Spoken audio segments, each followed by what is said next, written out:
Trees are important to us. They give us shade, they reduce the impact of stormwater runoff, they reduce the effects of drought. But what happens when you cut a tree like this here? Join me as we get to learn more about Ngong Road Forest and the challenges they are facing.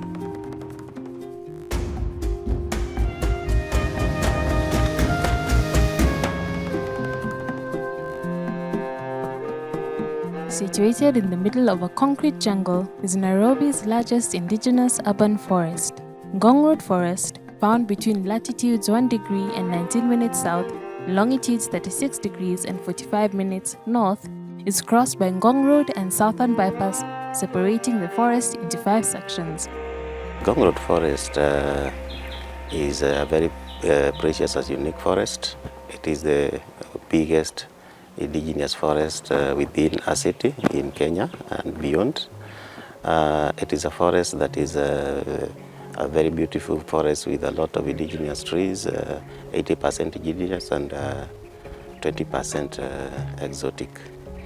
I say it is the biggest indigenous forest within the city because as you look around the forest, we have some of the biggest natural green habitats that are left within the city. We also have other green spaces in the city, like Karura Forest. We have the Arboretum, we have the City Park, and also we have the Nairobi National Park. But Ngong Road Forest is the biggest intact indigenous forest within the city. The forest is unfortunately divided into 5 blocks because of the road network. So we have the Miotoni block, we have the Lenana block, the current block, we have the Sanctuary block where we are, which is the biggest. We also have the Bomas block. So we have 5 blocks that make Ngong Road Forest. Currently, only 1,224 hectares remain. This land is guarded jealously under the management of 4 stakeholders: Ngong Road Forest Association, Kenya Forest Service, Rhino Arc, and the neighboring communities.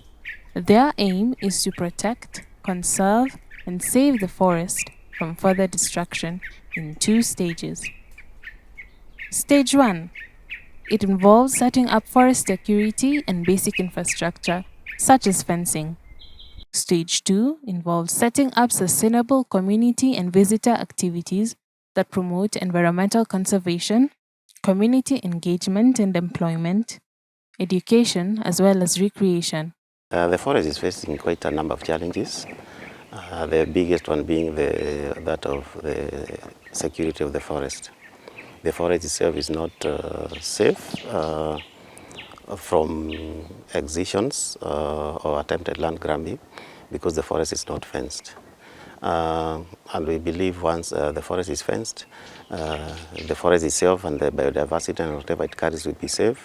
And the same case will apply to the users of the forest, they will also be safe. The other challenge that the forest is facing is illegal activities that happen once in a while, like illegal dumping. Because like I say, the forest is not fenced, so people can access from any side and do some illegal dumping.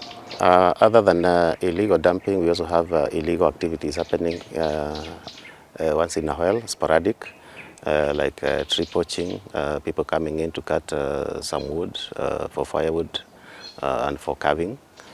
We also have some opportunistic criminals who, once they commit crime, they run into the forest to hide.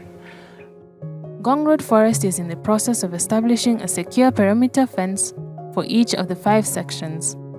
In 2014, local and private stakeholders raised 10 million Kenya shillings to install fencing in Miotoni section. This was completed on 20th June of that year and now receives 700 visitors monthly. Currently, we managed to fence the first block, Miotoni block, which is the smallest. We still have 4 blocks to go. It's quite a huge task, quite a budget. It costs 1.8 million shillings to fence 1 kilometer and maintain it for some time. because a forest, a fence is as good as it is maintained. So there's a budget for the fencing, and there's also the budget for the maintenance. So we have managed to do the first block, which is doing very well, and it is open to the public. It's now up and running. We have the 4 blocks that are remaining. We have started a fundraising campaign to raise funds for the rest of the forest. And we believe once the forest is fenced, we'll have more people coming in, more uses for the forest. We'll be able to raise funds now to fence the entire forest. All the blocks will be fenced. Local residents also help in contributing to security efforts through planting of 50,000 indigenous trees since 2003. So far, like I mentioned, we have the first block fenced, so we have the other 4. And we've so far managed to get some little funding from activities, events we held. We had an event with a Green Spoon, and they managed to raise 200,000. And we also had a donation, more like a compensation from the Water Works Development Agency.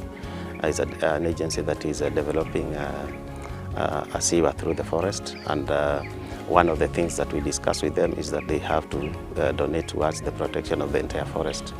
And we are hopefully going to be, within a short time, we are going to be able to fence at least the sanctuary block, which is the biggest and maybe the most unique of all the blocks.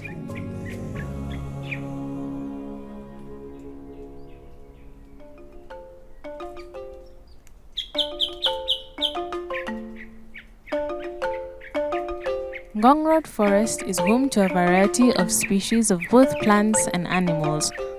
Nicholas, a ranger scout at Ngong Road Forest Association, took us round explaining to us the different species and what they're used for. This forest has got so many different species of trees. That's next one to this one here. This one is one of the dominant species of trees in this forest.